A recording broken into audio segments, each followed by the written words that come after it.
Prys die Here, gaan dit goed? Amen. Jy weet Hebreërs 13 sê die volgende, hy sê laat ons dan gedurig deur hom, dit is Christus Jesus, aan God 'n lofoffer bring. Dit is die vrug van die lippe wat sy naam bely, wat aan hom 'n offer is vanmôre. Jy weet wanneer ons die poorte van die hemel gaan inbeweeg, dan gaan ons waar ons gaan daar loop, gaan ons sê hallo Petrus. Hallo my broer. Hallo my suster. Nee, ons gaan dit met opgewondenheid doen. Weet ons gaan bly wees, ons gaan dankbaar wees, ons gaan huppel, ons gaan juig. Jy weet wanneer die musiek gaan speel, weet dan is die note gaan sommer anders te klink. Jy weet jy kan 'n noot druk. Jammer nie so. Maar dan gaan jy hom daar sê, jy weet dis van die note, alles gaan anders te klink wanneer ons in die poorte van die hemel in beweeg. Kom alle volke, klap met die hande. Ek bring hom op lof en verhoor tot sy naam. Kom alle volke, klap met die hande. Wees verhoorlijk, voor die Heer, die allergrootste, die Heer vooruit, voor die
ons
me free. Jy weet wanneer ons daar deur daai poorte gaan beweeg. Dan gaan ons huppel, ons gaan sing. Ons gaan sing, ek is vry, ek is vry. Christus maak my vry, eens was ek blind. Maar nou kan ek sien, jy weet dit wat die oog nog nie gesien het nie, sê die woord. Sal jy daar die dag aanskou, eens was ek blind. Maar nou kan ek sien, ek is vry, vry, vry. Want ek is vry, vry, vry. Want Christus maak my vry. Ek hier was ek blind, maar nou kan ek sien, want ek is vry, vry, vry.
Lord God, it's the Holy Ghost and power that is keeping me alive, keeping me alive.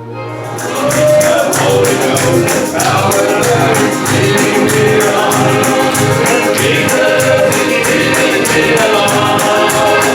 Lord, it's the Holy Ghost and power that is keeping me alive. Keeping me alive.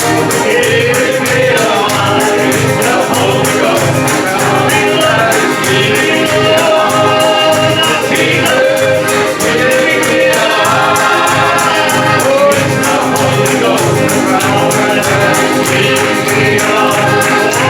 Keeping me alive. Keeping me alive. It's the Holy Ghost and power that is keeping me alive. Jesus is keeping me alive.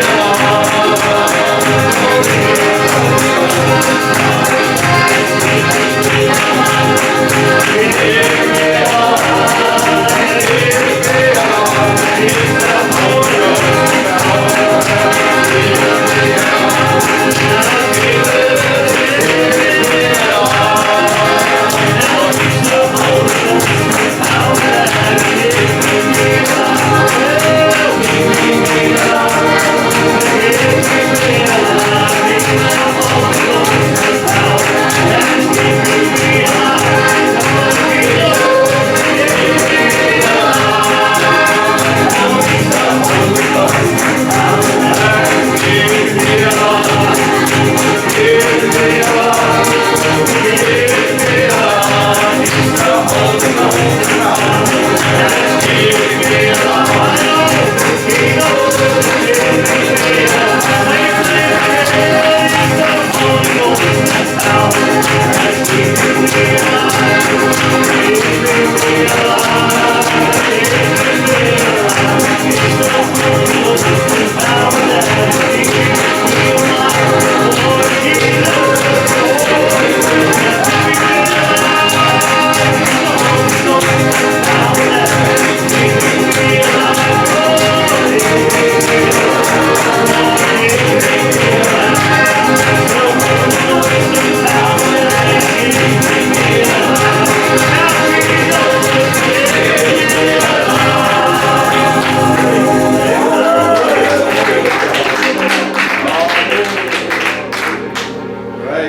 Wanneer mens daar by die petrolstasie kom, jy gooi petrol en dan gooi jy 95 en vir jou gras sny. Wanneer daar by 90 uitkom, daai high octane, that's when the Holy Ghost of power reach ons. Wanneer jy gevul word met die Heilige Gees, dan kry jy daai high octane. Wat wanneer jy hom dan voel, dan kom jy aan beweeg. Jy weet die kar, hulle brand soms skoner. Hulle trek soms beter. Hy voel soms of hy vinniger is. It's the Holy Ghost and power that is keeping me alive. Kom ons sing daar saam. Ons vul jou vanmôre met 98. Praise Him for the Lord. Now it's the Holy Ghost and power that is keeping me alive. I'm keeping me alive. I'm keeping me alive. It's the Holy Ghost and power that is keeping me alive. Oh Jesus, keeping me alive. Oh, it's the Holy Ghost and power that is keeping me alive. I'm keeping me alive.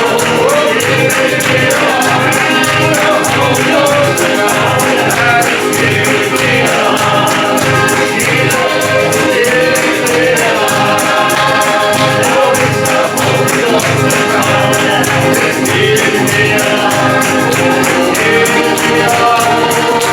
keeping me alive.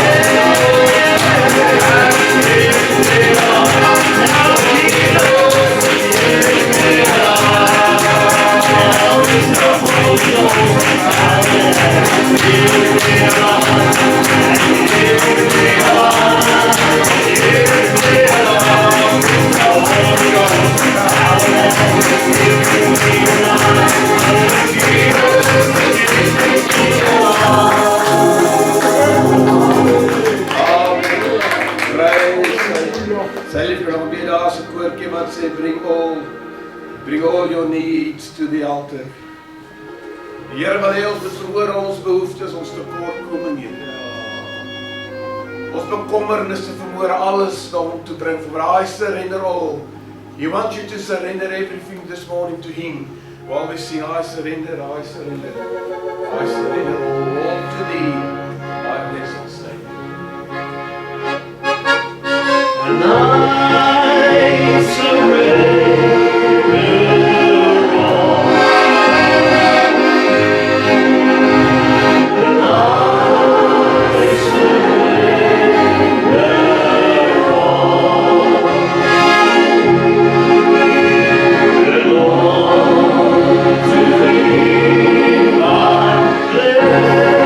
Yeah.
think it's the deepest form of worship. Daar's nie 'n dieper vlak van aanbidding wat ek nie kan uitspreek as om te sê, Here, ek gee my alles aan U oor. My skoonpappie was baie lief vir 'n lied, 'n Suid-Afrikaanse lied wat gesê het, my alles op die altaar, wagtend op die vuur. So jy kan net bietjie op die altaar sit, of jy kan alles op die altaar sit. I surrender all to you, my blessed Savior. I surrender all.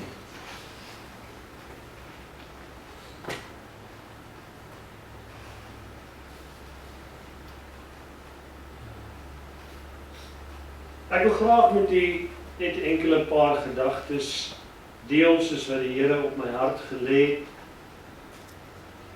Julle weet, 'n mens stap hierdie pad en dis 'n lekker pad.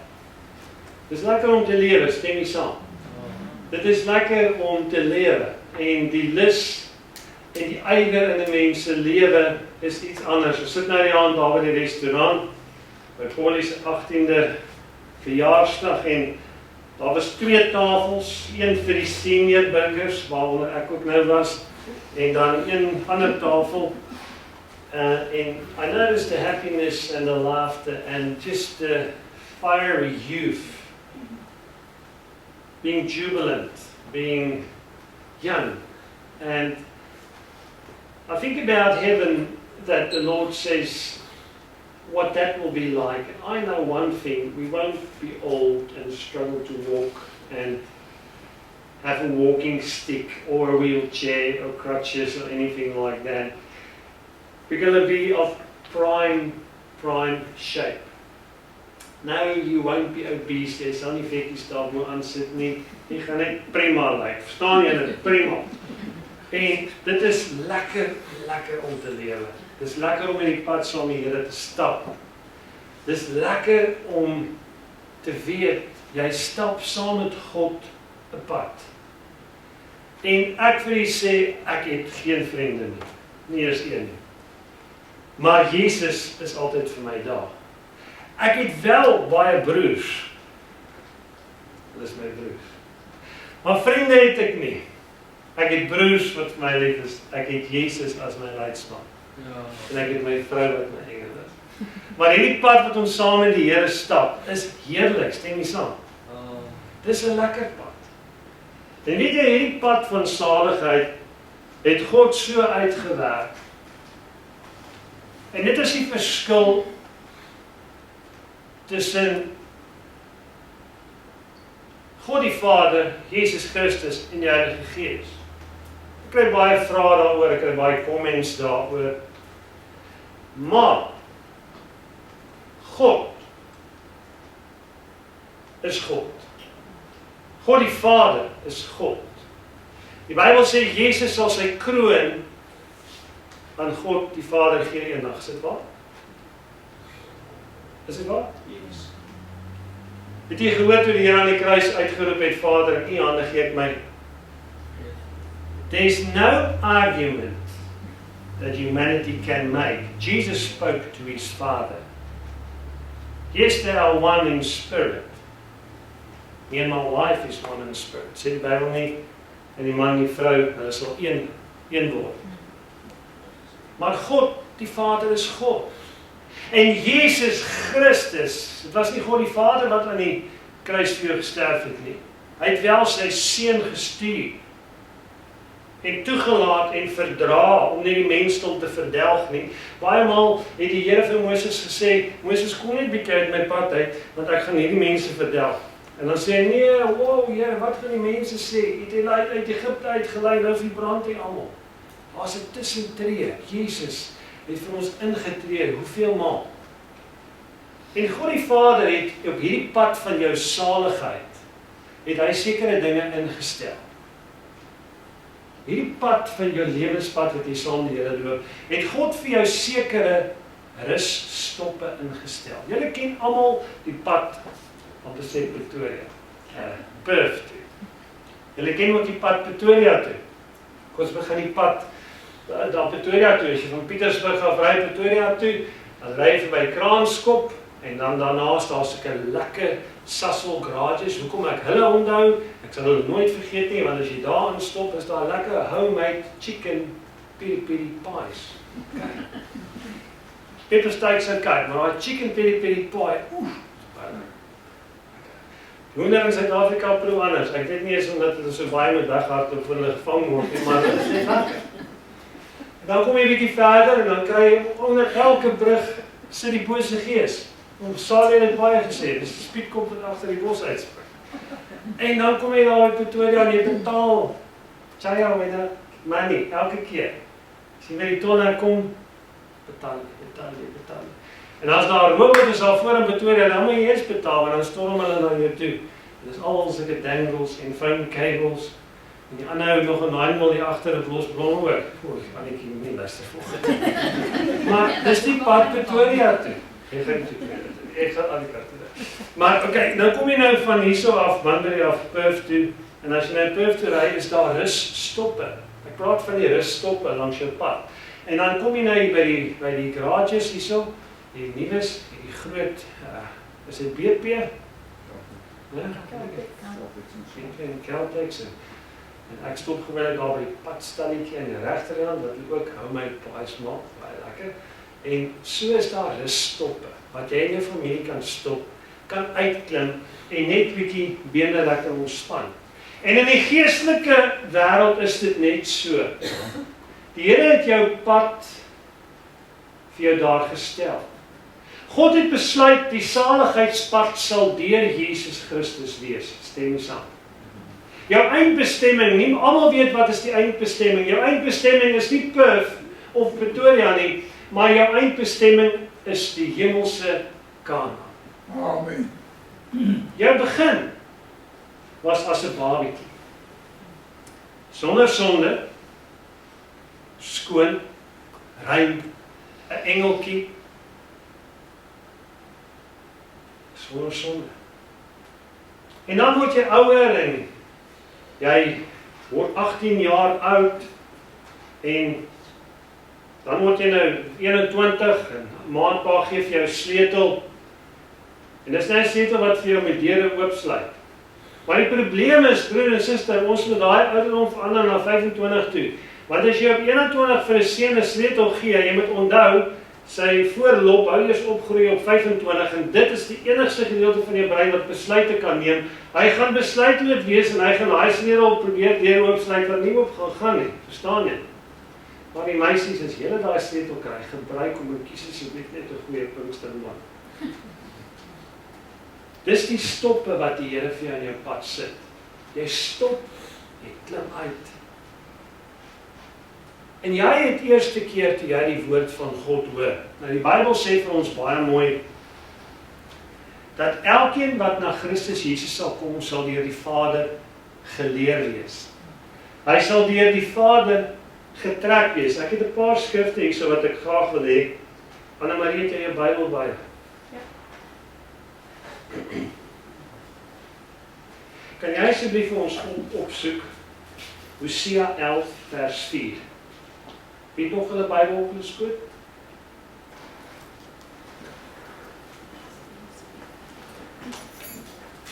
Nou het almal dit op hulle skoot. Wie van julle wil graag onderwyser gewees het en wat wil mense leer lees? Ja man. Okay, ja man. Jy jou Bybel? Afrikaans en Goed, dis wat ek wil. Lees asseblief vir ons Johannes 6 vers 44 nadat Anne-Marie haar gekry het. Het jy hom al gekry, Anne-Marie? Jy maak net of jy goud is in die Bybelkie. Ek het gesê, nee, sy kan maar nog ek jou weet. Lees vers. ja. Met mensenbande en die koorde van liefde het ek hulle saamgetrek en ek was vir hulle soos diegene wat die juk van hulle kakebeen af oplig en ek het my na hom neergebuig. Ek het hom voedsel gegee. Ag, met mensenbande, met koorde van liefde het die Here jou getrek. En dis hoe jy op die pad gekom het van heiligmaking, van saligheid. Dis hoe jy op jou kerkpad gekom het, as jy dit so wil noem. Iewers het God jou getrek. met mensebande van liefde. Daar was dalk mense om jou wat gesê het, "Hoor, kom bietjie kerk toe. Kom vandag en kom sit net in die, as daai liters jy vaart maak hoor, sit af asseblief, ons het maar net vanoggend aangesit. Ons sit maar hier nog so 'n bietjie, hy is besig om my vaart te maak, en ek weet nie, gaan preek as hy slaap. En koorde en bande van liefde. En dan sê die Bybel ook, elkeen wat na die Vader, wat na Christus sal kom, sal deur die Vader geleer wees. Hy leer jou en hy stap met jou op pad. So as jy nou die woord van die Here lees, of jy is in die huis, en jy kan luister, as die Here met jou praat, dan praat sy woord met jou.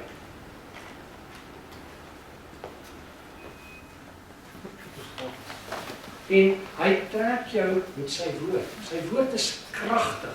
Sy woord is waarheid. En sy woord is Jesus Christus.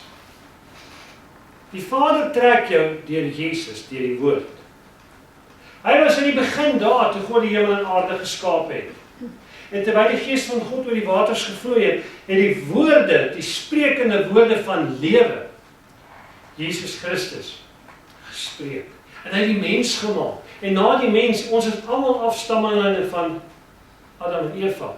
Kyk gaan na die ou om jou, sê we're one big happy family. Come on. See, one mom, one dad. En daai koorde van liefde, daai woorde wat jy hoor. Kan jy 'n bietjie terugdink die dag toe jy die Here ontmoet het? Toe jy nou gesit het in die kerk of by die huis en jy het 'n typie gespeel met een van daai bandjies, wanneer het jy na Jesus gekom? Jy moet nou vandag my help om jou paadjie bietjie terug te gaan en te dink, waar kom jou pad vandaan? Waar het jou pad begin? Nie toe jy net gebore is nie, maar waar het jou geestelike geboorte begin? En daar's 3 stoppe, 3 transformasiestoppe. Soos wat jy petrolstops langs jou pad kry in die regte wêreld, is daar 3 hoofsaaklik stoppe in jou geestelike lewe. En as jy by een van daai verbyry, julle is dit net nie dieselfde.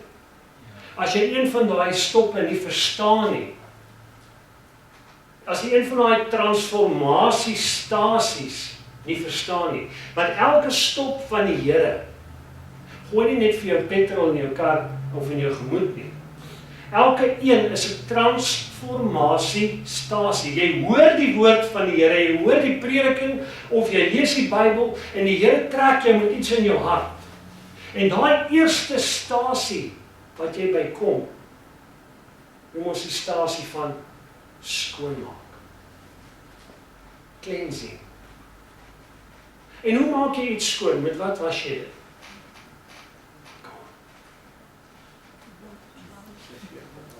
Hoe sê allemaal? En? Wat is het? Wat is die beste man? Sunlight sê. Die dag toe Pauline dan al by die huis kom met sy overalls wat so lekker vol olie is. Toe sê ouma vir Pauline, jy moet nou vir jou koekie groen sunlight seep gaan koop. Ek onthou as kind het ek lekker met 'n mes hulle gekerf en allerlei goedjies gemaak. En mooi onder jou arms vryf en mooi, ja ouma. En ek dink sy het vir hom koekies seep gebring dat hy kan skrob. Maar jy gebruik water en seep om iets te reinig. Maar dan het jy die seep en jy het nie die water nie, gaan dit 'n redelike taaispul wees, stem jy saam? En hierdie wat ek nou gaan sê, julle, is die 3 transformasiepunte wat jy in jou lewe by stop, moet stop. Maar as jy vandag daar gaan verbygaan, gaan jy iets mis. As jy dit nie 100% verstaan nie, as jy dit nie opreg gedoen het nie, het jy dit ook gemis. En dan gaan vir die verduidelik. It is the 3 most contested places in any man or woman's life, is the 3 transformation stations that God brings you to. The first one is there for cleansing. We clean by water, so does God. The Bible says that God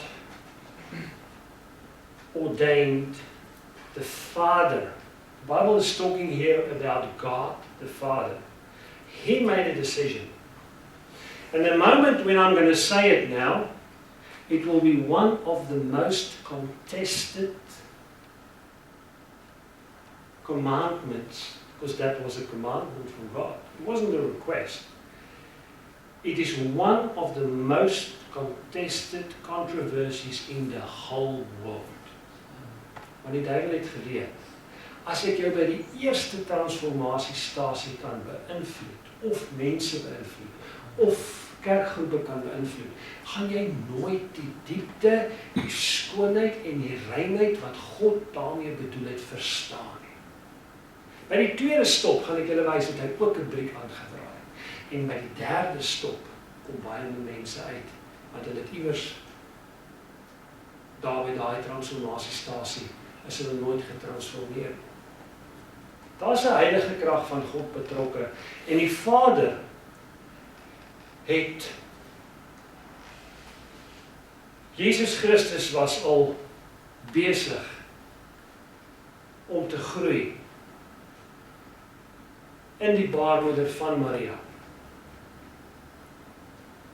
Toe laat die Here 'n seentjie gebore. En die Here gee vir hom 'n opdrag. En hy sê vir hom, ek wil hê jy moet die mense gaan was met water. As jy my van buite was met water, beteken dit nie dat ek van binne skoon is nie. Maar jy moet verstaan dat die kinders van die Here, hulle het nou 'n fantastiese uitgrawing gemaak in Israel. Ek wens ons kan nou so doen gaan. Tussen 2018 en 2021, 22, dit is nou die dag, is die uitgrawings het dit ontplof daar in Jerusalem. Die hele stad van Dawid is ontdek, die hele stad van Dawid. Hy was onder die grond. Die tempelberg waar die tempel nou staan met sy hoë mure, dit is suid van dit. Die hele stad van Dawid, waar koning Dawid gebly het. Die graf van Dawid, die graf van Salomo, die tempel van Melchisedek, die bad van Shiloh. Weet jy hoe groot is die bad van Shiloh? Dit is 'n massiewe Olimpiese swembad. Daai water is so diep soos in die blou wolke. Dis 'n groot plek. En dan het die Jode gekom en hulle die kinders van Abraham en hulle daar gewas met sulke trappies wat afkom. En weet jy wat hulle daai plek ontdek? Daar het 'n boom of hulle omgeval en hulle het 'n trekker gehad. En toe daar ook hulle het probleme met die riool gehad. En hierdie stuk grond het aan 'n kerkgenootskap of iets behoort. En daar was 'n parkade bo op dit, karre bo op dit geparkeer. Hiskia, kleinseun van Dawid, het in sy dae die grond oor dit gegooi. En toe hulle nou die blokkade het met die riool, toe kom hulle en hulle grou daar by die sewage. En jy sien maar, hier's argeologiese evidence. En hulle gaan roep die een van die baie vernaamde dokters van argeologie in Israel, geredde kind van die Here. En hy kyk daar en hy krap en hy haal 'n goue granaatjie uit. Met 'n plekkie wat jou in die priester se swem kon vassit. Een van die granaatjies. Eers het hulle gedink hy kom uit Egipte uit. Hulle het hom Egipte toe gestuur. Hulle het gaan kyk in al die Egiptiese museums, daar's nêrens so iets nie. Hulle het hom daar gekry, per toeval, hoe was dit? En van daar af het hulle begin. Hulle het die stad van Dawid ontdek. Hulle het hierdie groot bad ontdek, wat gevoed word deur die Gihon, helder Gihon spring, helder water. Daai water wat Melchisedek uitgedruk het, daai water wat Sadok die priester vir Salomo daar gesalf het, daai water wat Dawid gedrink het. En daai water het hulle gekanaliseer in die dae van Hiskia het 'n tonnel gegrawe, sodat Jerusalem en die tye wat dit beleer was sou water hê. En hulle het al daai dinge. Vandag kan jy die hele pad stap van daai bad af, so op teen die berg tot by die tempelmount. En jy stap ook onder die grond. Hoe jy dit sê, jy stap ook onder die grond. Wat bo op hom is moslimhuise en moslim grondgebied. 'n Sekere gedeelte van hom is nou kan hulle oopmaak. Maar die groter gedeelte nader jy aan die tempelmount kom, stap jy onder goeie voor hom gebou is. So who were they first? The people on top or the people at the bottom? And the stones are starting to speak in such a manner the Israeli government said, we might as well take the Temple Mount because it is ours. History proved it. Dit was nou die dag nog nie so nie. Maar 2021, 2022 het hulle baie begin van die goed ontdek. Kyk hoe goed is God, dat hy op die einde vir die mense wys, nee, jy het gedink is daar waar die goue koepel is. Ek het net hier met grond toe gegooi, nou grou hulle dit alles oop in Israeliese grondgebied, pragtig.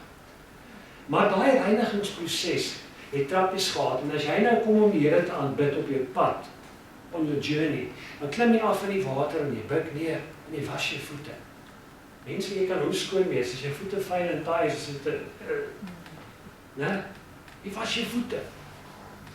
Dan stap hulle op, daar, na die Tempelberg. 'n Proses van reiniging.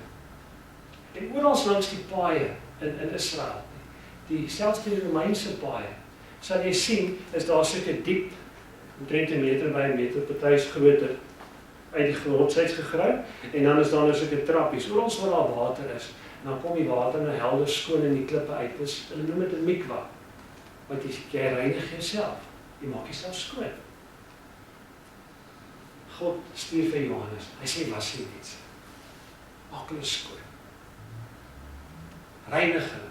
It's a process of cleansing. That is the first stop in your spiritual life.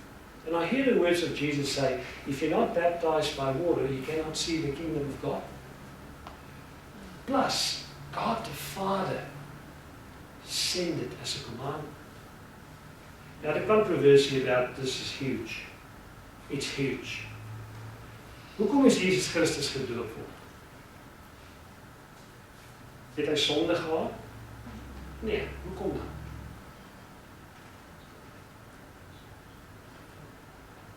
Hy het ons sonde op hom gevat. Amen. En wat 'n wonderlike genade was dit nie, dat hy ons sonde op hom sy neem. Hoekom moes hy nog gedoop word? Dis 'n voorbeeld. Dis 'n voorbeeld. Het hy sy eie wil gedoen?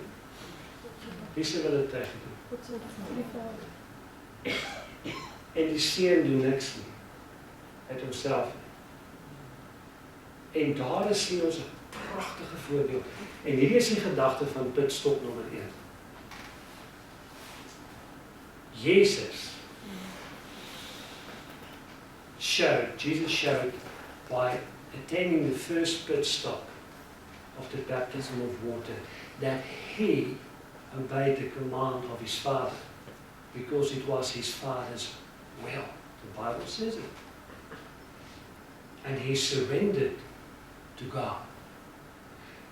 Die plek van skoonwas, van skoonmaak, is as jy jou hart aan die Here gee, en jy besluit, ek gaan gedoop word. Ek gaan my eie wil, soos Jesus, een kan sit, en ek gaan sê, Vader, laat U wil geskied. It was the place, although he did not have sin, where he surrendered to God's will, and he made an example of what he was going to do. Ek as mens het anderste na die waterdoop gekom. Ek was nie sonder sonde nie, maar ek het sonde gehad. Dis hoekom daai nommer 1 pitstop van kardinale belang is wanneer jy sonde in jou lewe het en sê, Here, ek gee aan U oor. Ek stop. As jy dan skoon was, waarvan moes die Vader jou was? Maar dit maak sin as jy vuil was, dat God jou kan was. Mens was nie iets as dit klaar skoon is nie. Nou kom ek weer. En ek sê om die autoriteit van die Vader. Hierdie pitstop is nie as jy 'n babietjie in die water druk. Ek verstaan dit sensitief. Maar dit is wanneer iemand 'n babietjie skoon, jy kan hom nie was nie. Maar dit is wanneer 'n man kom na die water en hy hoor Johannes se stem en hy sê, dra nou vrugte wat by die bekering pas. Bekeer jou weg van jou sondige weë. Ek gewaar die salwing van die Heilige Gees, want dit was die wil van die Vader, bekeer jou van jou sondige weë. The English says it beautiful in Romans 6 verse 4, when he says, we were, the Apostle Paul says, we were, ons het dit gedoen, we were buried with Christ. Stop net nou. Ek is saam met hom begrawe. Kragtig. I want you to see the grave of Jesus. The Apostle Paul says, we were buried with him. Where? He says, through the baptism into the death. Is deur die waterdoop begrawe in die dood in Christus Jesus. Sodat jy dan as 'n nuwe mens kan opstaan en God sê in front of heaven and the angels, you are my witness that the man came of his own will. No one forced them to walk down the mountainsides. This is why you cannot bring a baby, take him to be baptized. It's unscriptural. Because he cannot decide his own will. Verstaan jy? Jy moet vrywilliglik jou hart aan Jesus gee as jy wil. Dis baie mooi om 'n babatjie skriftuurlik na die tempel te bring soos wat Jesus was en jy wy hom toe aan die Here. Dis waar. Maar dit is onskriftuurlik om te sê Jesus was 'n babatjie toe hy gedoop was. Hy was nie, was hy? Hoekom die erns? Wat is groter as jou hoof onder die water aangaan? Weet jy wat's groter? Jou hart. Die grootste getuienis wat daar is as jy in die water ingaan en jou gemoed is vol. En God weet jy het hom nodig. It's a free decision made by the individual to serve God. You have to be free when you make that decision. And if you did it wrong, I recently baptized someone and she said to me, I felt I was forced when I was young to do it. Right there and then, the pit stop was nullified. Jy het nie by die regte stop gestop nie. En jy gaan nie kan aanbeweeg na die volgende een nie, want die eerste stop het nie reg gewerk nie. A man or woman needs to walk out of their free will by their clarity of mind, by 'n volle verstand en positiwiteit. Om die, wat sê die Bybel, die doop van bekering tot vergifnis van sondes te vervolmaak.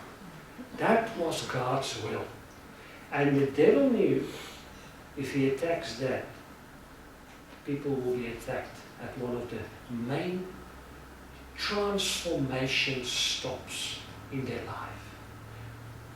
A little caterpillar crawls and he eats lots and he gets fat and the caterpillar crawls and then he finds a spot where he can hide and he feels safe in a little twig or behind a bark, and then the little caterpillar starts excreting a keratin-like, mud-like structure. We call it a pupa. En dan maak jy hom toe, 'n papie. And then the caterpillar is in there, he's sheltered, he's closed. But even he doesn't totally realize the transformation he will undergo. Because he dies, see? Your transformation station is so important. So important. Dit is 'n pitstop wat jy moet onthou vir die res van jou lewe. Dis 'n plek waar jy die hemel kan getuig van wat jy gedoen het. Dis hoekom God dit daar gesit het. Nie Jesus nie, God die Vader. And you transform.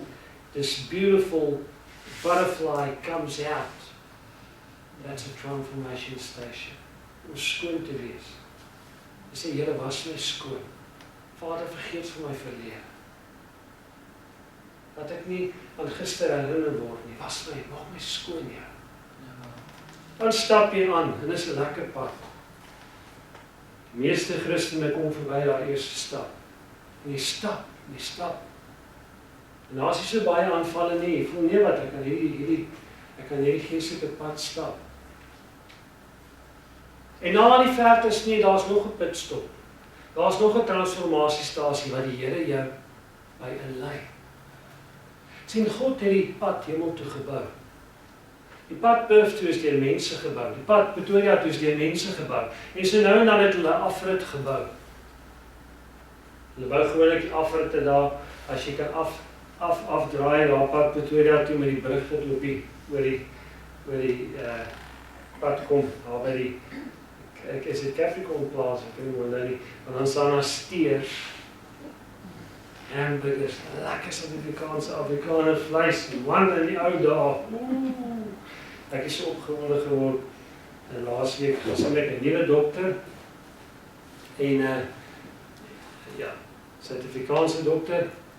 En die antwoord kom en sy sê vir my, Willie, my vrou is ook saam met my, 'n Suid-Afrikaanse man, as sy cholesterol 9 is hy dood normaal. Ek sê, prys die Here, hy is my dokter. Ek is 'n leviet, ek is 'n priester. Die Here het gesê, leviete, die vet is julle deel. Sê, daar is pitstops langs jou pad wat die Here jou na toe lei. Maar God het die pad gebou. Het julle geweet wat het Johannes die Doper gesê? Johannes die Doper praat van Jesus Christus. En veral Jesaja ook. En hy vertel van hom wat na hom sal kom, wat sterker is as hy.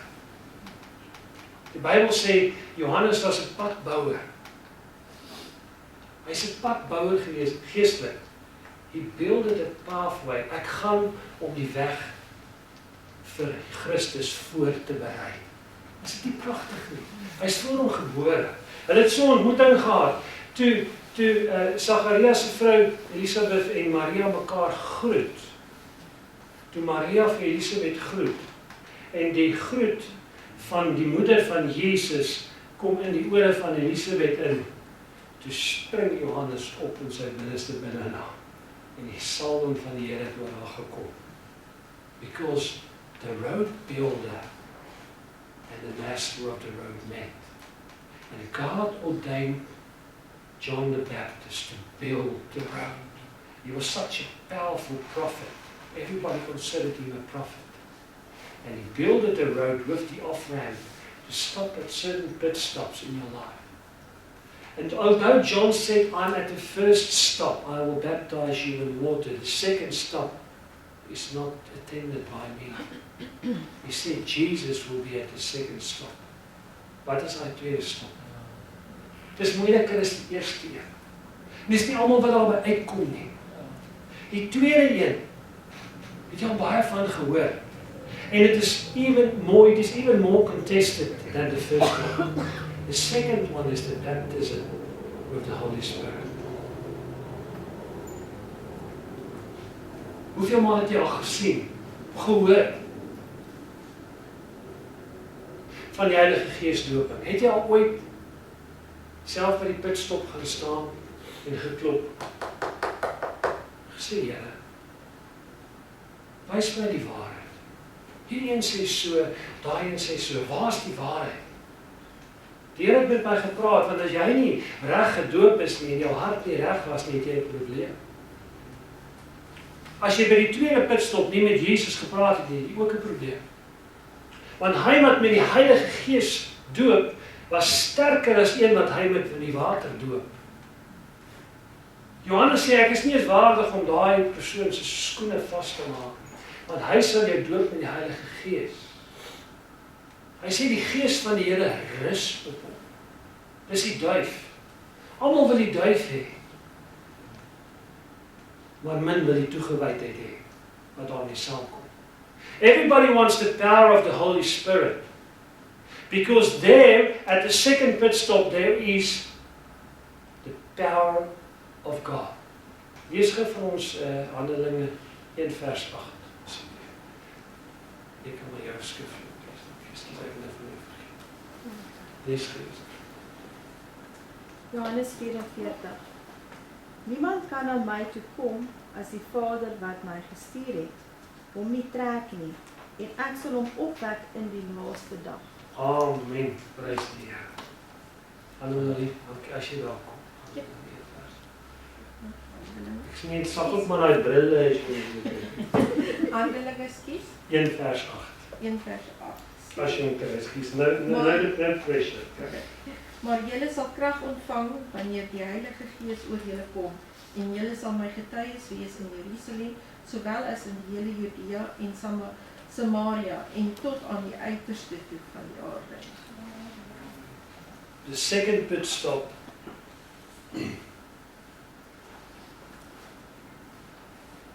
and you will receive power when the Holy Spirit comes over you, and if you are at the pit stop receiving.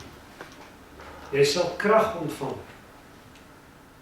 Jy sal die dunamis, die krag van God ontvang. You will receive power when the Holy Spirit comes over you. Die Heilige Gees is kragtig. Nie alle aspekte van hom verstaan ons nie. Ons sal dit nooit verstaan, want hy is God se Gees. Maar dit is die een geskenk wat God die Vader ook gestuur het op die aanvraag van Jesus Christus. En ek sal my Vader bid, en hy sal julle die Heilige Gees stuur. Dit is joune. Die Here het hom vir jou gestuur. Wat is die doel van die Heilige Gees? Hy sal julle leer, kry julle warm met daai, dis 'n bietjie af. Hy gaan julle leer en lei in alle waarheid. Hy gaan jou lei. He will teach you and guide you. He will guide you on this spiritual pathway every day of your life. If someone is guiding you, he's got your hand. It won't be your friends. We as Christians don't have friends. We've got brothers. They will guide you by the hand. Christ will guide you. Dit is die Heilige Gees se werk. Maar om die Heilige Gees in jou lewe te ontvang, moet jy by die eerste een gestop het met opregtheid. Sodat God jou hart kon sien. Dit is nie net 'n ritueel nie. Jy moet fisies die sonde af lê.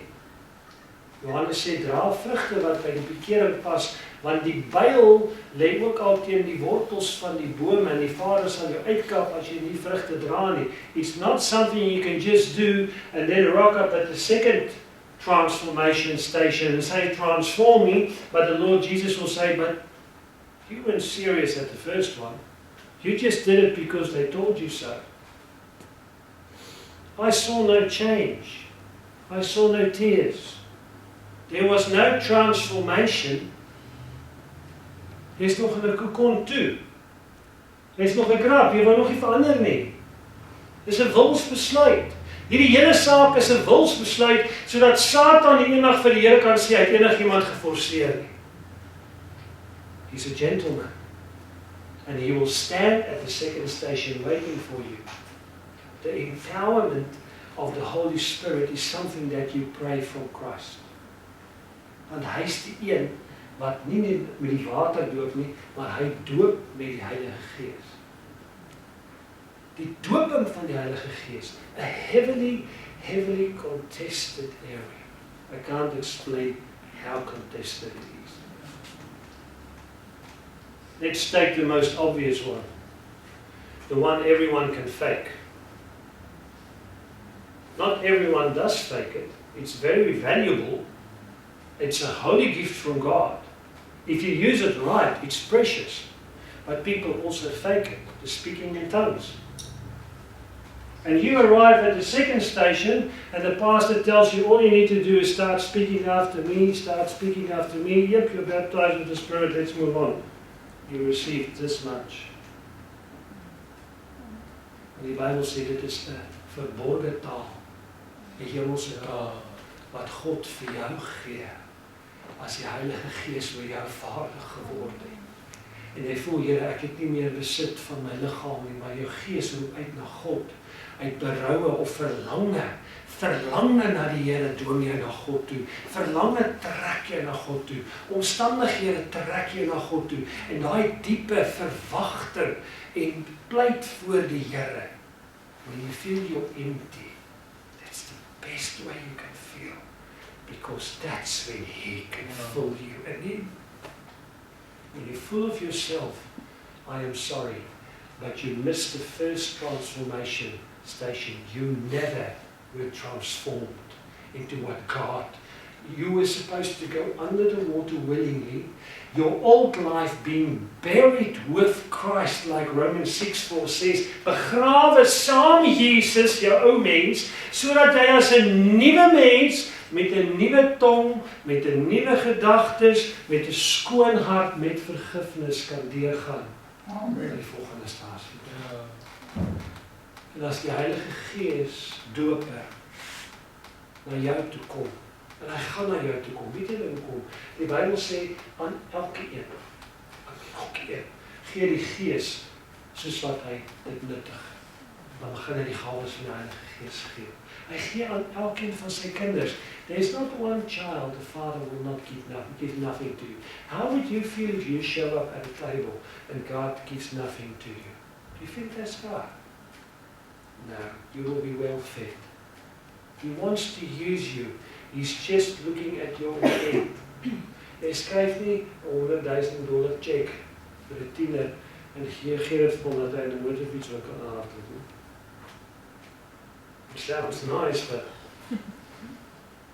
verantwoordelikheid kom met dit wat God jou opvoed. En daai verantwoordelikheid van die gawes van die Heilige Gees is baie diep, is skoon. Maar die mense het dit gemaak, iets vuils, iets leliks. Daai tweede stap is die krag. Dis die krag waar God jou mee toerus vir jou paadjie verder. En baie Christene stap na die eerste stasie toe en hulle is happy dan.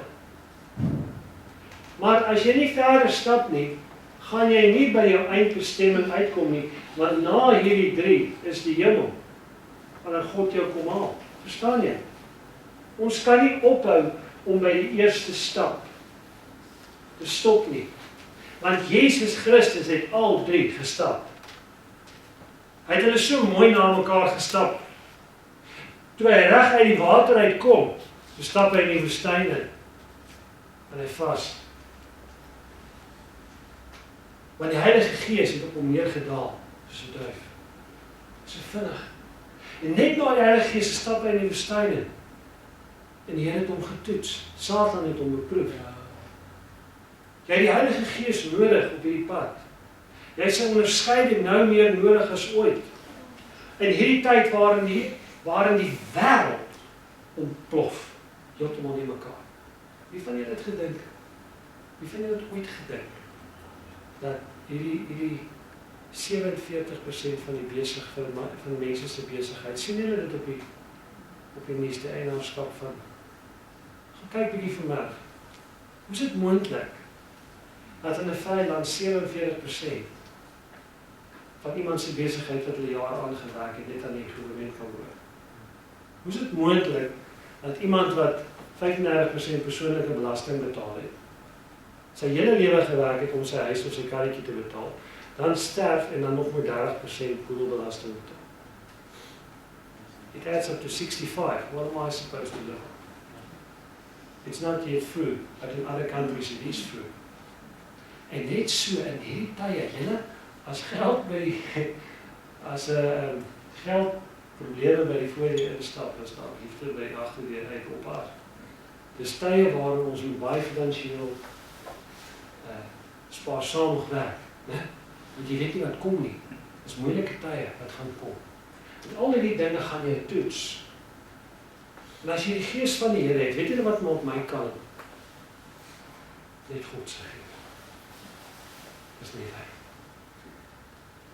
I start to worry about something, And I go and pray, and His anointing, oil, the anointing comes over my head.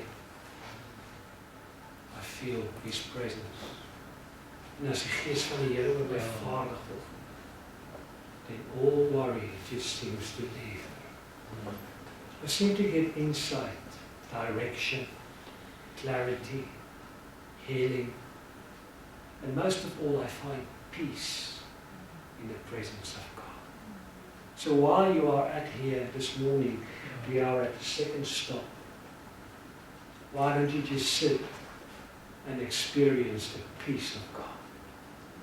Hearing Him say to you, if you come short this morning of my Spirit, just raise your hands and say, Father, the promise, fill me. I've got an empty space in my heart. I've got an empty space in my mind. Give me your love and peace. Geef my Here, die getrouheid en die genade. Stabiliseer die skipie van my wat op die see ry. Hy wat met die Heilige Gees doop, is Jesus Christus. En alhoewel hy baie mense gesien het na die eerste transformasiestasie stop en ingaan. Alhoewel Jesus baie mense gesien het, die Bybel sê dat van heinde en verre en die mense gekom om deur Johannes gedoop te word in die rivier. Maar toe dit by die uitstorting van die Heilige Gees kom, op Pinksterdag, dan sê dis daar nagenoeg 120 mense by mekaar, wat 'n mooi groep mense is. Maar as jy dit vergelyk met die duisende, honderde duisende in Israel, was dit niks. Hoekom praat ek met u oor hierdie dinge? Dis omdat dit nou Pinkster 4 tyd is. Ons is ongeveer 7 weke, give or take, dis hierdie tyd van die jaar. 7 weke na die opvaarding van Jesus Christus, 49 days. Penta means 50. Pentecost. God the Father decided, man can write Pentecost off. Let me tell you, you're doing it dangerously. God the Father, Jesus prayed for the Holy Spirit to come. God the Father waited 49 days, 7 perfect weeks. And on the 50th day, the Holy Spirit was there. Someone described it, it was like a hurricane. And God gave him the signal, He says, now go. And when he went, and let me tell you, Satan knew about it. The demons knew about it. The power of God came upon earth like a hurricane. So much so that flames that didn't burn them were seen on the top of the heads of the people in the upper room. Fire. En die Heilige Gees het gekom. En Petrus was so ou ingekruipte mannetjie in sy kokorretjie. Hy het nog gerou en seer gehad omdat hy Jesus verraai het. En ek is so lief vir hierdie gedeelte, maar toe die Heilige Gees oor hom vaardig word, toe bars daai kokonnetjie oop by die tweede transformasiestasie en Petrus staan op soos 'n nuwe vlinder. En hy maak sy mond oop want sy hart is getransformeer en hy begin preek en meer as 3000 mense kom tot bekering met die eerste preek. That's the power of God. Can we live without the power of God? Is it worthwhile staying at the second station until we receive His power? Yes. We cannot serve humanity. We cannot be like Christ. We cannot have peace or prosperity spiritually if we do not have the power of God. Hoe kry jy die krag van God? Nie maak tyd. Ons moderator het eendag vir my iets gesê, en hy raak nou ouer, ek kan dit seker nou al maar sê, want hy is nie meer die moderator van die kerk nie. Oom Marius Erasmus het eendag na my toe gestap. En hy sê, Paul, jou salwing is anders. Hy sê, ek begeer om so ietsie te hê, wat jy het, waar het jy dit gekry? En die antwoord is, in die valleie, not on the mountaintops.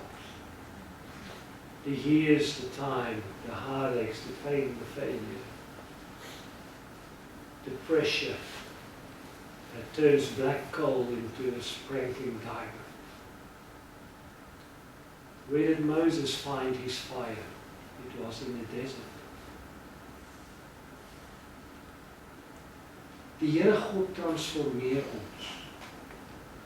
Wanneer jy leeg is, Petrus was leeg. As jy vol van jouself is, dan God nie met jou werk nie. I'm sorry. I'm going to put it to you today hard and straight. This is my calling. I've got no greater calling than this. Dis my roeping.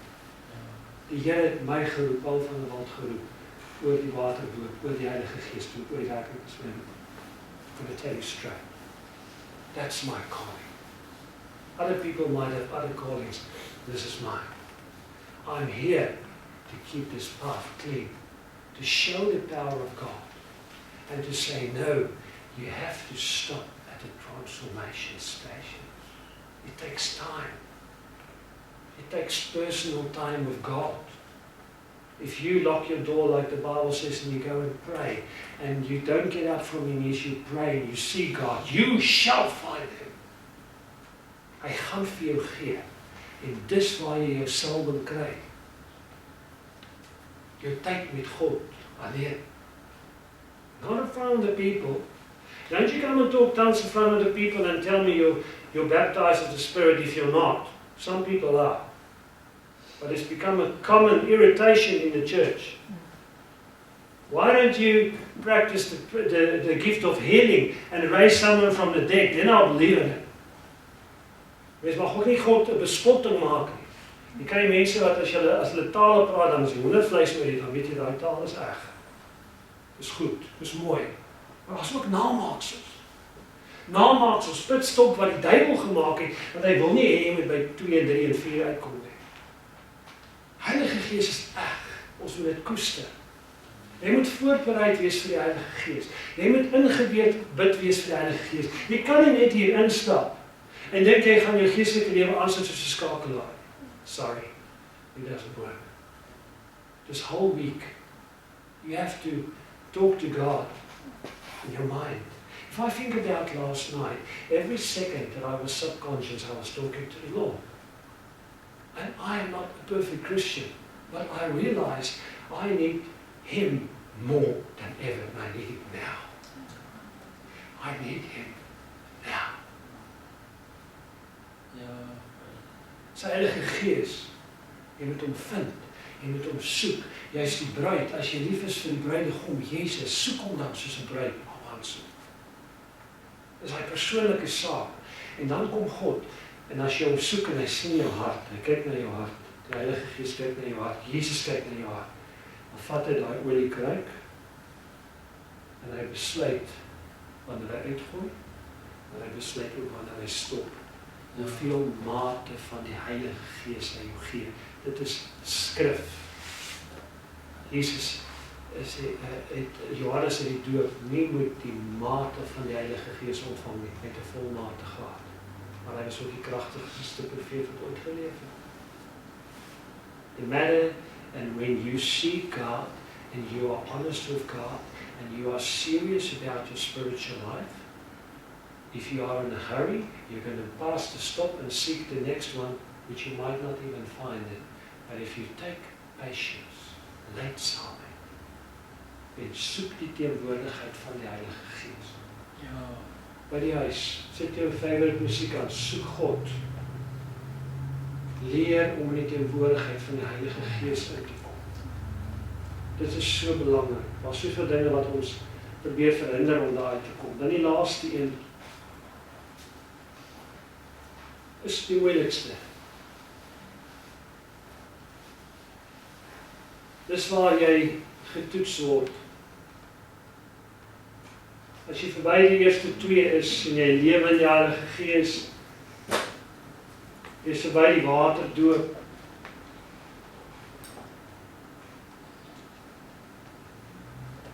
Maar die belydenis van sonde stop nie by die waterdoop nie.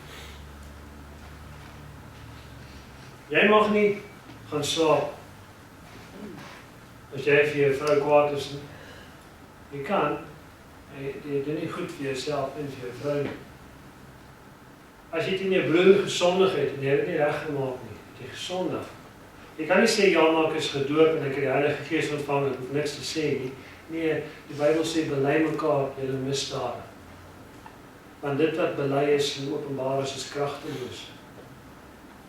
Almal van ons.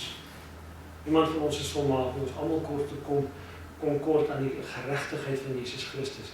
Dis 'n voortdurende proses. En Jesus sê dit. Hy sê ek sal my dorsvloer, ons is sy dorsvloer, deur en deur skoonmaak. En hy gebruik die tweede transformasiestasie, die Heilige Gees, om jou aan te kla. Hy sit hier. Hy sit hier. Hy sit hier. Hy sit hier. As jy by die transformasiestasie van die Heilige Gees gestop het, dan het jy die ou mens in die water gelos. Jy is saam Christus begrawe, sê die skrif, die ou mens, deur die doop. Jy het geweet wat jy gedoen het. Jy het gesê, Here, ek is jammer. Jy is nou 'n nuwe mens. Maar nou leef ek nie meer nie, want Christus leef in my. Nou leef die Heilige Gees in my. Met ander woorde, nou maak ek soos wat Jesus maak. Vader, dat ek niks uit my eie wilheid doen het nie, maar U wil. Daai ek en I, that's gone. It's supposed to be gone. And the Holy Spirit controls my thoughts. He controls my mind, He controls my mouth. He controls my heart. Amen. Dit beteken nie die duiwel gaan jou nie aanval nie. Maar dit beteken jy die krag om die versoeking te weerstaan. Toe Jesus in die woestyn is, was hy naderhand honger, sê die Bybel. Hy is nou net met water gedoop. Hy het die volle mate van die Heilige Gees in hom. En hy is 40 dae in die woestyn en naderhand honger geword. Ek sê vir KFC gesoek na die eerste dag. Maar die Heilige Gees krag bring jou liggaam in beheersheid. En jy besluit, ek is so. Jy gaan my nie siek, jy gaan my nie kry. Na 'n ander vrou staan en kyk nie. Ek haat dit. Die Bybel sê in sonde haat. I do not like it. There's my wife. And on that, you've got integrity. Take what God has given you. And hate the sin. Moenie, nie is al gepraat. Jou mond, skinder, kwaad praat. Wie beheer jou? Die Heilige Gees of die duiwel? Dis die Heilige Gees wat, as mense vir my sê hulle is gedoop in die Heilige Gees, dan kyk ek na hulle lewe. Ja, jy gaan nog steeds foute maak. Maar die oorwegende, jy is nog nie engeltjie nie, moenie 'n fout maak nie. Maar die oorwegende kan jy sien, die vrug is goed. Die berou is daar as jy wel 'n fout maak. God ondersoek die hart, Here. Jy moet nou nie voel, ag Here, ek het nou al soveel keer in die hek geduik, ek kan nie oorkom nie. Dus jy is die duiwel se storie. Hy fluister vir jou, moet nou nie weer opstaan en oorspring nie, want jy het nou geval. Nee. Vermoor is die Here hier. En hy gee vir jou hierdie boodskap, wat hy wil vir jou krag gee. Al wat jy moet doen is sê, Vader, hier is ek verstaan. As jy voel, pastoor, ek is nie reg gedoop nie. That's no problem, we'll take you back. Tell me when you are ready. When you are ready to feel that change, when you mean it with God, and you're going to lay down your old life, like the Bible says in Romans 6:4, and you are ready to be buried. Let's talk about the exception of the rule. There is an exception. Do you think the sinner at the cross, that Christ turned to him and said, "Verily, verily, I say unto you, today you will be with me in paradise"? Do you think he was baptized? I doubt it. Don't think so. He might have been, who knows, but I don't think so, because he was a sinner. Okay? We are all sinners, but this guy sounded like a boof. Killed someone, or kwaaddoeners, sê die Bible. The Master, He's the one. He's God. He's the Son of God. He knows your heart. The moment He saw this man's heart, He can make an exception. But rather follow the rule. Don't rely on the exception. Follow Jesus every step. Johannes sê, "Ag, ek kan nie doen nie. Ek is nie waardig." Jesus sê, "Laat dit toe. Ek bewys my onderdanigheid aan my Vader." As an example, I surrendered to His will because it was my Father's will. The first bit stopped. I'm not going to throw it away. And the second one, He looked up and the heavens opened and the dove came and it sat on Him. And from there on He went into the furnace. Christus Jesus, die vuur, is die derde pitstop wat ek met jou oor praat. Het sal beklaar. Ja. Kan ek nog so 'n bietjie aangaan? Die Bybel sê, Johannes sê, Christus sal jou doop met die Heilige Gees, pitstop nommer 2, maar ook met vuur. Wat maak 'n vuur? Ja. 'n Vuur brand. Het brand in jou hart, want jy het skielik 'n las vir siele, met die siele las. Jy het hierdie onuitblusbare behoefte om mense na Jesus toe te lei. Dis die teken van 'n geesgevulde, wedergebore Christen, is hulle siele las. You cannot hide it. The jubilant joy is there. Also the desire, and they make many mistakes when young people try to work for God. It doesn't matter, they are trying. You can see they've got this desire to bring souls to Christ. Gaan dan hier en maak disippels van alle nasies en doop hulle in die naam van die Vader, die Seun en die Heilige Gees en leer hulle om alles te onderhou. Ek leer die vandag. Die Heilige Gees vuur. Die meeste mense stop by die eerste 2. Maar die Heilige Gees stop nie daar. Hy wat by pitstop nommer 2 was, die Heilige Gees, hy sê, "Kom my kind," hy vat jou aan die hand. Ek gaan jou lei. Hier voor lê vir jou kanker voor. Ek gaan jou daar deurvat. Hier voor lê vir jou egskeiding voor. Weet nie geweet wat vir jou voor lê nie. Wie van ons weet? Hier voor Jesus my seun, sê die Vader, lê vir jou 'n kruisiging voor. The fire is the place that burns away impurities in your life.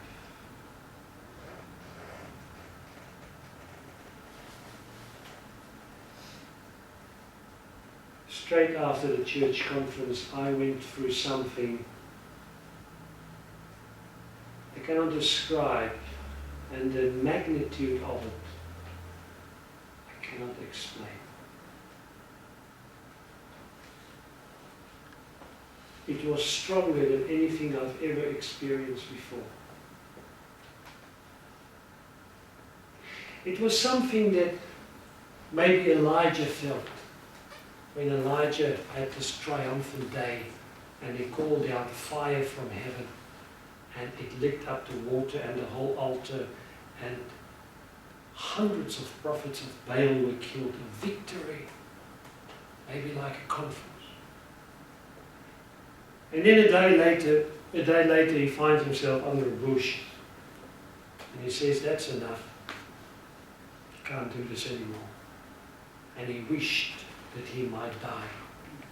How does a man of God a person that did all this, that's empowered by the Holy Spirit, called down fire from heaven, and a day later he says he succumbs to the threat of Jezebel, and he says, I'm not better than my fathers. I'm not better than my dad. I'm not better than my grandpa. And Elijah said, that's enough. Kijk maar. Hoeveel maal het jy al gesê, my generasie, dit loop maar in die bloed, ek is nie beter as my pa of my oupa. Ek is nie beter as my oupa. Hierdie ding kom al lang jare saam. Wat is ek nou beter, Here? Dit gaan met my ook gebeur. Dit is die woorde van Elia. The simple answer is, you are in the furnace. I was in the furnace. And it felt like you want to die. The heat is intense. The heat is of such ferociousness that it burns away till just the silver is left. Why does the Bible talk about the fiery furnace and the silver inside it? Die rede is sodat jy, as jy skoon gebrand is, die refleksie van Jesus kan sien. En jy moet jouself sien soos wat jy is. Wanneer jy jouself begin sien soos wat jy is, bly jy nog wakker as hy dit te warm. Ek moet hom af. Wanneer jy jouself begin sien soos wat jy is, kan God met jou werk. Jy moet nie nou slaap nie, nou hierheen word goed. Ek weet daai ding maak warm en maak jy in slaap. Wanneer God jou kan by 'n punt bring wat jy jouself kan sien soos wat jy is, kom jy by 'n punt van erkenning. En oomblik as jy kan erken, hoor wat die nare waarheid is, dan gaan jy uit die oontyd kom. Want die Heilige Gees wat jou gebring het tot daar, gaan hy vuur aan die brand steek, want hy is die vuur. Sien, die Heilige Gees is nie net die waterdoop nie. Ons praat baie daaroor. Die Heilige Gees is nie net die salwing van die Heilige Gees nie. Die Heilige Gees is ook die vuur. En die vuur is nie net die ywer om mense tot bekering te bring nie. Die vuur is ook 'n vuur wat wegbrand wat verkeerd is. Kan iemand vir ons Maleagi 3 vers 3 gou lees? Terwyl ek so praat, soek op Maleagi 3 vers 3. Die Heilige Gees se vuur. Wanneer jy kan sê, ek is so. Nou weet jy hoe maklik is dit om oor hierdie ding te praat. Ek gaan sommer nie eens van julle praat nie, ek gaan sommer van myself praat. Want ek is nou net deur hierdie ding. Het jy al gevoel, hoe ouer jy word, hoe moeiliker word jy?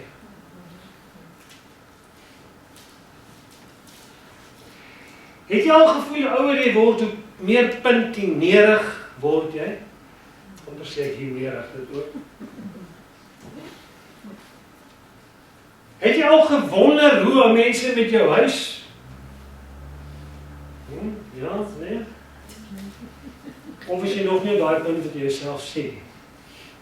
Al die Heilige Gees is woorde hier, hy gaan jou maak sien. Want ons is Jesus te word, daai stappie, wat hy besig is om jou te brand, te skoon te maak, is om jou te poleer, sodat sê die Bybel nie dat jou werke en jou lewe sal op die proef geplaas word deur vuur nie, het jy al. Maleagi 3:3. En hy sal sit, 'n smelter en reiniger van silwer, en hy sal die seuns van Levi reinig en hulle louter soos goud en soos silwer, sodat hulle aan die Here in geregtigheid 'n offer sal bring. Jy wil graag jou hande opsteek. Jy wil graag sing van God 'n offer bring. Maar die Bybel sê as jy dit in geregtigheid wil doen, moet jy toelaat wanneer hy, Jesus Christus, deur die Heilige Gees sit as 'n reiniger en 'n raffineerder van sonde. You need to go into the first pit stop and transform from one that's been baptized, one that's got the anointing, to the third one where you voluntarily sit and say, I want to see the refiner of silver. I want to see the one that will refine my salvation. I want to see the one. I want to wear my cross, bear my cross. Ja, ek sien hierdie dinge. Nou dat die silwer en die vuur brand, sien ek hierdie dinge in my lewe. En dis die waarheid, dit help ek ook vir myself nie. Hoe hanteer ek daardie dinge? Ek het nie sonder aan te spreek die Here, hoe verander mens jouself? Mense sê mense verander nie. Die transformasiestasie van Jesus is al die regtig. My ma sê altyd, my kind, Jesus is al die regtig iemand kan verander. Maar jy moet jou oorgee aan God. Jy moet daai dinge roep, sê, skreeu, skryf, whatever jy moet doen, maar kry hulle uit. En die Here is besig om hard met jou lewe uit te haal. En as jy nie stil sit en jy hart op by die oond uit, guess what? You're dealing with that problem. You need to sit and let the refiner work with you until you are clean and he will let you go further. Dit is die Heilige Gees. Dankie Here vir 'n gemeente waar ons nog veilig oor die goed kan praat. Wat ek nog vir u kan sê, dit is sonde, so. Nie dat ek nie sonde het nie, maar ek kan jou een ding probeer, ek probeer my bes. As jy jou beste vir God gee, en kan sien waar die aspekte in jou lewe is wat jy al aandag het, is dit wat ek en jy kan doen. Ag, maar nie speel vir ons as dit smaak. Ek hoop nie ek het julle aan die slaap gemaak. Maar dit is lekker om oor hierdie goed te praat. Ek lees net vir die ter afsluiting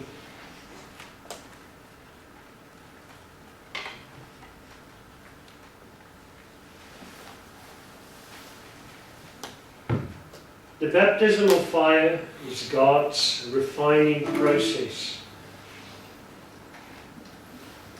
This is where motives are tested. Jou motief word getoets. Kyk nou na die laaste illustrasie. This is where motives are tested. This is where your pride came loose from the silver and you can see it as separate. This is where your pride is burnt away. But this is where your character of silver or gold is formed. He will sit as a refiner and purifier of silver. Malachi 3 verse 3. Fire seasons in your life may come through.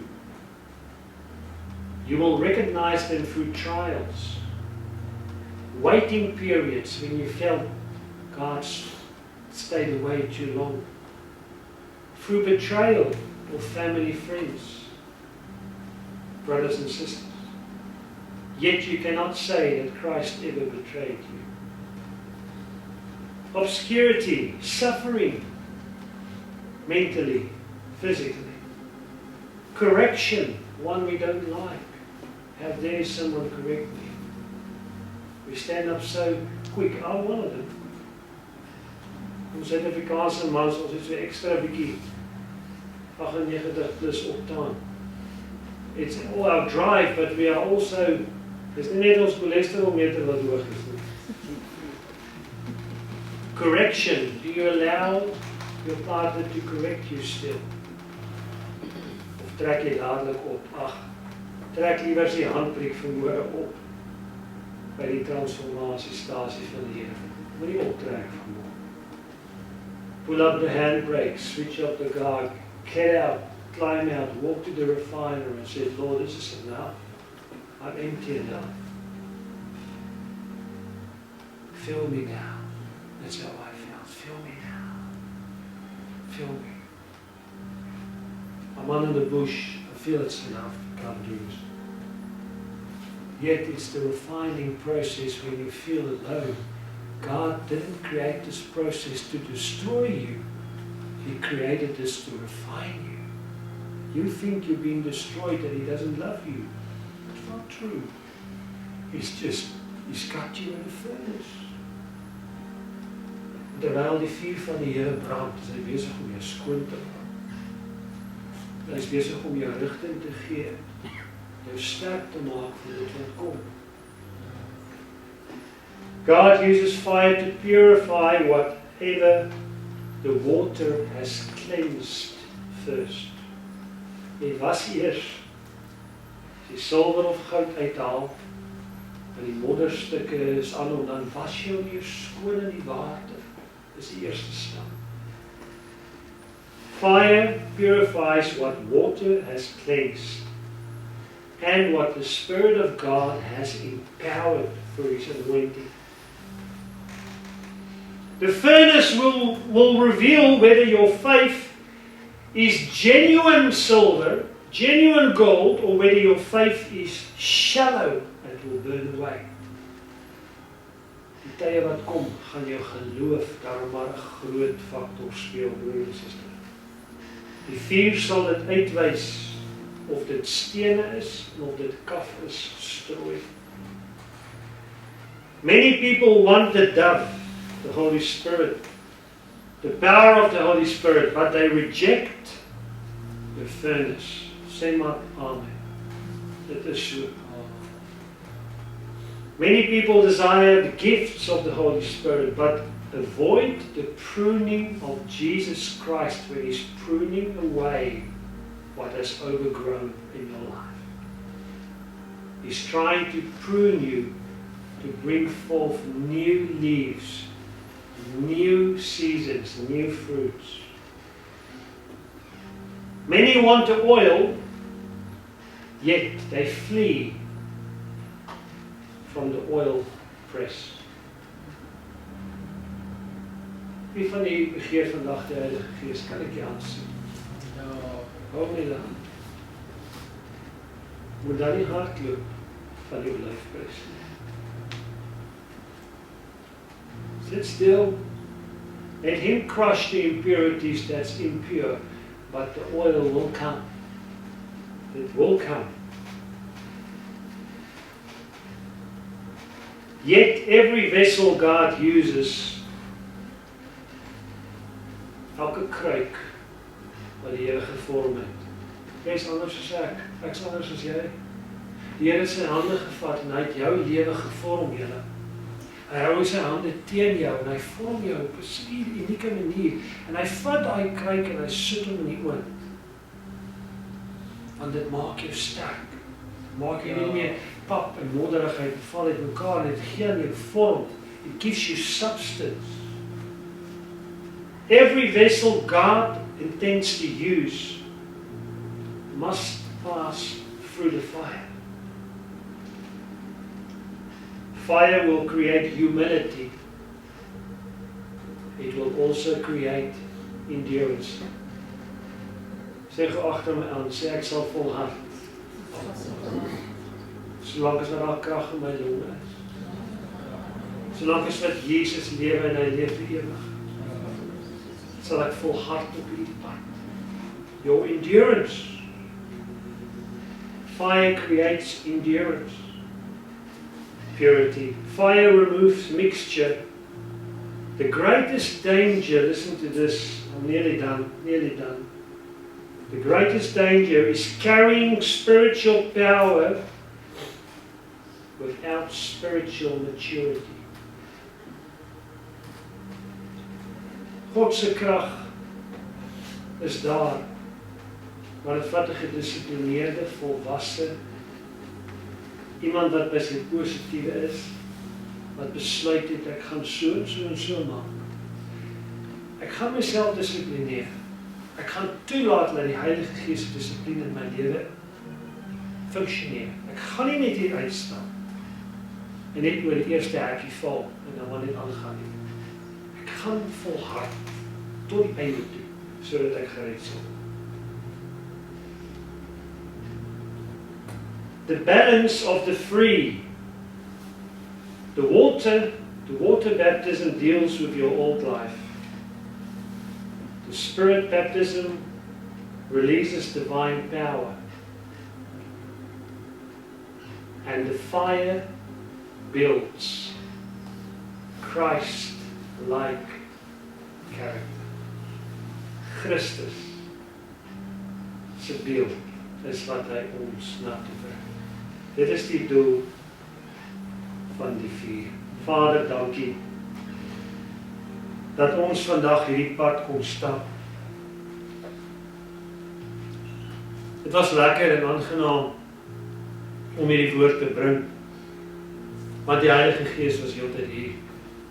So lekker om hierdie pad te stap, die pad van redding en van die evangelie. Ja, Die suiwer evangelie van Jesus Christus. Nie hoekies nie, nie draadjies nie, net soos wat die Bybel ons sê. Om te stap, Here, en te sien, en ons lewe te ondersoek. Vader, U wat ons harte ken. U wat ons mure toets deur die Gees in die nag. U wat ons motief beproef. Here, ons stop vanmôre by elkeen van hierdie stasies. En sê, Here, dankie, dat ons nie op weg hardloop van die smelte van sonde. Ons wil bid, Here, dat U ons lewe sal verfyn. Want ons weet die Bybel sê, sonder heiligmaking sal geen mens God sien nie. Heiligmaking moet my heilig maak soos die Here. Ons is nooit heilig, ons weet baie foute, Here. Maar strewe na heiligmaking. Ek wil vanmôre bid vir elke mens in hierdie gebou, Here. Elke mens wat 'n kruik het in sy lewe of haar lewe wat leeg is. Wat voel, Here, ek is in hierdie oond. Ek word gebak. Ek weet nie hoekom is ek hier nie. Ek weet nie hoekom is die vuur, weet jy my dan nie lief nie. Waar is die water, die sagte koelte? Maar ek voel net heeltyd hierdie vuur. Die Heilige Gees praat met jou vanmôre. Die Here is besig om jou vorm te gee. Om seker te maak, jy gaan nie uit mekaar uitval as jy uit iemand uitkom nie. Hy het sy hand teen jou gehad en hy het jou sorgvuldig al jou rondings van die geestelike lewe. Al die skerp hoeke het hy rondgemaak. En hy is besig om jou te vorm, 'n unieke werkstuk. Soos wat Jeremia skryf, ek het afgegaan na die huis van die pottebakker, 'n unieke werkstuk, wat jy ons elkeen gemaak. Here, vul ons met die Heilige Gees. Amen. U wat met die Heilige Gees vul, U wat met dit doop. Soms so in die stilte, Here, dank ons U. Dankie dat ons die Heilige Gees gevulde gemeente kan wees. Dat ons die teenwoordigheid ken, dat ons die Heilige Gees ken. Dankie vir die sagtheid, die krag en die salwing van die Gees, Here. Dat die Gees onder ons sal beweeg, dat die dienste, Here, dat die Heilige Gees sal vloei. Dankie, Here. Dat wanneer ons as U seuns vir U brood vra, U nooit vir ons 'n klip sal gee. Die seelsdogters, Here, vir U water sal vra, en U nie vir hulle sê, ons het nie. Dankie. Here, en gee vir ons die krag, soos wat Ena Getsemane gestap het, en het weer met die Vader gepraat en gesê, ag, Here, Vader, as dit U wil is, laat die beker maar by my verbygaan. Hierdie oond wat ek nou sien, wat ek nou gaan moet instap, op Golgotha, ek sien, maar tog, Here, het U gesê, laat U wil geskied. En toe hy opstaan en die skare, die legion van soldate was daar, met die een wat U sou verraai, met 'n kus. Toe stap hy daai pad vir my. Elkeen van die mense in die gebou, wat vanmôre voel hulle het krag van U nodig, toe stap hy daai pad, die Here daai pad gestap vir jou. En hy sê vir jou vanmôre, jy wat voel vanmôre, jy is leeg en jy het nie krag nie, die Here sê, jy was leeg en jy het nie krag gehad nie, want my woord het vanmôre vir jou krag gegee. Dankie, Here, vanmôre, dat die Heilige Gees, Here, ons vanmôre sterk maak, skoon maak, reinig maak.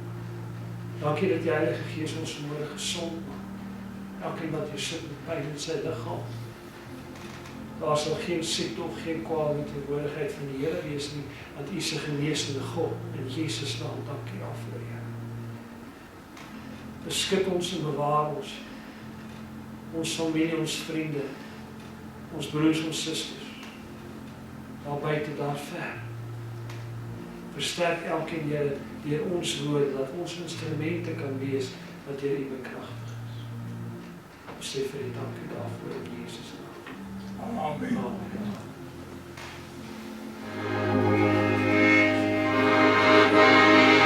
Hallo, verprijs van alle